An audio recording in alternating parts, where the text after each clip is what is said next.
देखिए, कुछ प्रॉब्लम की वजह से थोड़ा सा इंटरप्शन हुआ है, वहीं से हम इसको कंटिन्यू करते हैं। पॉइंट हमारा चल रहा था रिड्यूसिंग इनइक्वालिटी इन इनकम। जो हमारी आय में असमानता देखने को मिलती है कि अमीर लोग जो हैं वो ज़्यादा अमीर होते जा रहे हैं और गरीब लोग जो हैं वो ज़्यादा गरीब हो। जो अमीरी और गरीबी का जो गैप है, जो असमानता है, ये किस प्रकार से प्रभाव डालती है। There are extreme inequality in income and wealth in the developing countries. While the majority of the people struggle hard to make both meet ends, समाज का एक वर्ग ऐसा है जो कि मेजॉरिटी ऑफ द पीपल वो अपने जीवन यापन के लिए भी बहुत मुश्किल से साधन जुटा पाता है। A smaller number of the people possesses huge money, और एक वर्ग ऐसा है जिसके पास बहुत अधिकांश मात्रा में मुद्रा है, and financial resources and control the whole economy. मतलब समाज का एक वर्ग तो ऐसा है जो अपनी बेसिक नीड्स के लिए भी उसके पास पर्याप्त साधन नहीं है, और एक वर्ग ऐसा है जिसके पास बहुत अधिक इनकम है और वो अपनी लग्जरी पूरी करने के बाद भी बहुत अधिक इनकम उसके पास रहती है। वेलफेयर स्टेट, जब हम वेलफेयर स्टेट की बात करते हैं तो सोशल जस्टिस को देखते हुए, सोशल वेलफेयर को देखते हुए इस तरह की इनइक्वालिटीज़ को हम डेवलपिंग इकोनॉमीज़ के लिए उपयुक्त नहीं मानते। इसके लिए fiscal policy can play an important role. ऐसी स्थिति में जो सरकार राजकोषीय नीति बनाती है जिसमें टैक्स वगैरह के इश्यूज आते हैं, वो बहुत इम्पॉर्टेंट रोल प्ले करते हैं। The tax policy can be so design as to make the overall tax structure highly progressive. That means जिनकी इनकम ज़्यादा हो वो ज़्यादा टैक्स देंगे, जिनकी इनकम कम होगी वो कम टैक्स देंगे। दैट मीन्स फिशल पॉलिसी ऐसी हो जिसमें प्रोग्रेसिव टैक्स सिस्टम को लागू किया जाए। This would compel the rich section of the population to contribute substantially more in the form of taxes than the poor। जो हमारा समाज का गरीब वर्ग है उसके ऊपर कर का भार जो है वो कम पड़े। The lower level of the society should not be taxed at all or taxed in that manner कि जैसे जैसे उनकी इनकम बढ़ रही है, एक निश्चित इनकम जब वो क्रॉस कर ले उसके बाद उनसे कुछ प्रतिशत भाग में टैक्स लिया जाए। The indirect tax should be heavy on luxury goods.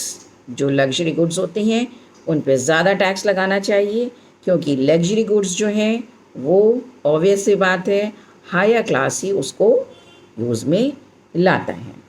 And light on goods of mass consumption, ऐसी चीज़ें जो ज़्यादातर समाज का वर्ग इस्तेमाल करता है उन पर कम टैक्स लगाना चाहिए। As far as public expenditure is concern, the government can undertake programmes of medical care for poor.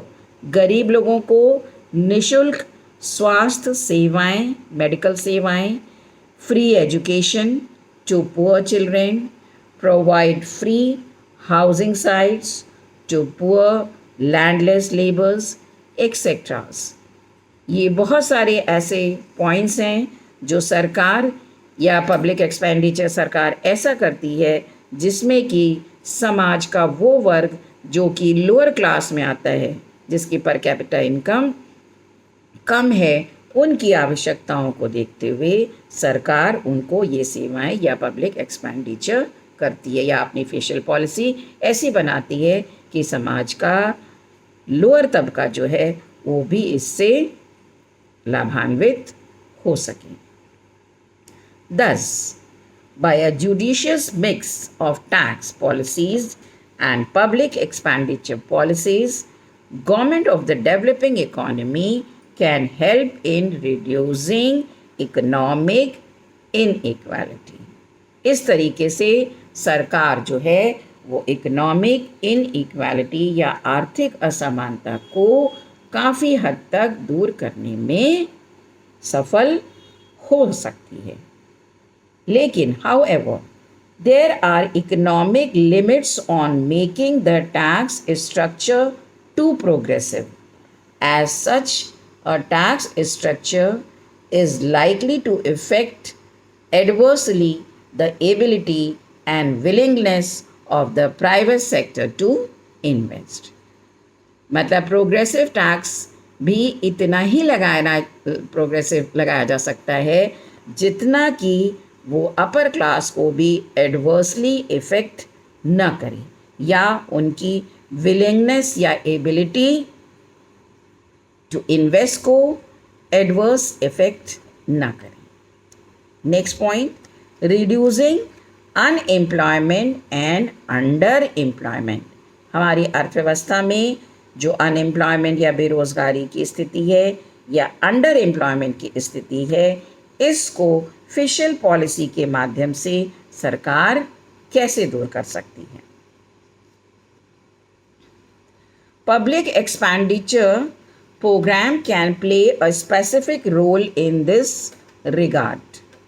For example, it is known fact that a large number of rural people remain unemployed or underemployed during off season.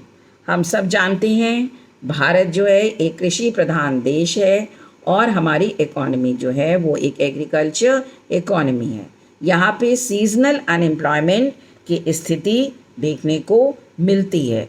तो सरकार को चाहिए कि समय समय पर ऐसे programmes बनाए जो कि वो श्रमिक, वो मज़दूर, वो कृषक ऑफ सीज़न में जो जब उनको सीजनल अनएम्प्लॉयमेंट की स्थिति फेस करनी हो तो उसमें वो एम्प्लॉय हो सकें. इसके लिए सरकार a public works programme of constructing school buildings, hospital buildings, road, dams, irrigation canals और भी बहुत सारी स्कीम सरकार जो है गांव के विकास के लिए small scale industries, cottage industries इनको प्रमोट करने का काम करती है जिससे वहाँ के लोगों को अधिक से अधिक रोज़गार दिया जा सके.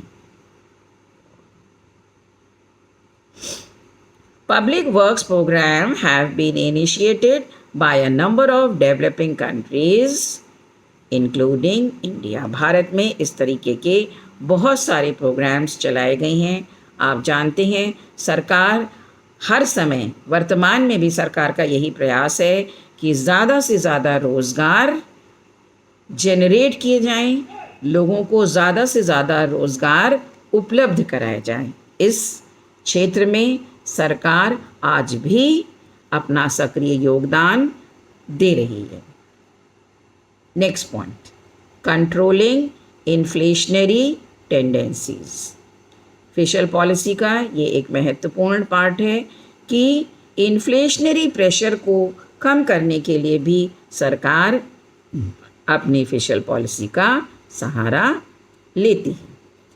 हाउ, देखिए, because of the need of implement large scale industrialization programs in the face of scarcity of resources, the developing countries are often led to depend more and more on deficit financing.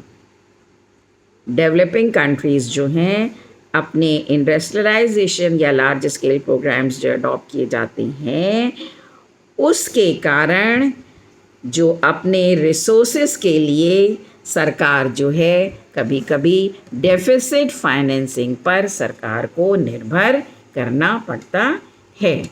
Deficit financing means हीनार्थ प्रबंधन. As we shall discuss subsequently, हम बाद में आपको इस chapter में ये चीज़ें और भी क्लियर करेंगे. पहले भी हमने आपको डेफिसिट फाइनेंसिंग किस तरीके से हमारी अर्थव्यवस्था में अपना प्रभाव डालता है इस विषय पर काफ़ी बार चर्चा हो चुकी है। तो deficit financing creates inflationary condition in the economy. जब भी सरकार की घाटे की अर्थव्यवस्था होती है और इस घाटे को पूरा करने के लिए सरकार अतिरिक्त नोट छापती है, that means quantity of money या मुद्रा की मात्रा अर्थव्यवस्था में बढ़ती है, जिससे कि इन्फ्लेशन की स्थिति उत्पन्न होती है। Because while aggregate demand increases substantially, the supply of goods lag far behind. We had noted every time that if inflationary condition prevails in the developing country, the official policy response envisaged a reduction in aggregate demand, while a cut in government expenditure or an increase in tax rates. However, this policy responses is not like to succeed in developing countries. In these countries, in a bid to implement economic plans, government expenditure have continued to grow, and it would be unrealistic to ask the government to scale down its expenditure substantially. Only some unproductive expenditure can be curtailed by many government. Find it difficult to do even this much. कभी कभी ऐसा करना भी सरकार के लिए मुश्किल होता है। Increase in tax rates is also difficult due to low taxable capacity. Tax को बढ़ाना भी सरकार के लिए इतना आसान नहीं होता है, क्योंकि लोगों की टैक्सेबल कैपेसिटी जो होती है वो भी कम होती है। The official response that is therefore emphasized in the case of developing countries is to help increase the supply of goods, particularly mass consumption goods. ऐसे स्थिति में ये डेवलपिंग कंट्रीज़ ये प्रयास करती हैं कि हम अपनी सप्लाई ऑफ गुड्स बढ़ाएं। किन चीज़ की? जो कि ज़्यादातर लोगों के द्वारा, मास कंजम्पशन गुड्स, ज़्यादातर लोगों के द्वारा जिनको प्रयोग में लाया जा रहा है। फॉर दिस पर्पज़, इसके लिए tax incentives to the designated industries can be given.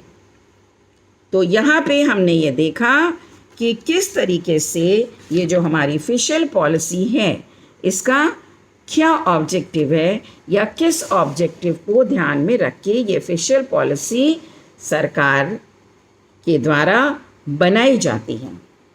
मतलब इसका उद्देश्य क्या है? What is the objective of fiscal policy? जो सरकार फिशल पॉलिसी बनाती है उसका मुख्य उद्देश्य क्या है? इसके बाद नेक्स्ट पार्ट में, इसी के वीडियो के नेक्स्ट पार्ट में हम आपको बताएंगे कि ये फिशल पॉलिसी जो सरकार एडॉप्ट करती है उसके कौन कौन से इंस्ट्रूमेंट्स हैं। जैसे बीच बीच में अभी आपने देखा कि सरकार इनकम इनइक्वालिटी को दूर करना चाहती है, पब्लिक एक्सपेंडिचर पे देखती है, टैक्सेशन पे देखती है, टैक्सेस को घटाती बढ़ाती है। तो ऐसे वो कौन कौन से इंस्ट्रूमेंट्स हैं जो कि फिशल पॉलिसी के लिए सरकार एडॉप्ट करती है। This we will study in our next video. Thank you so much.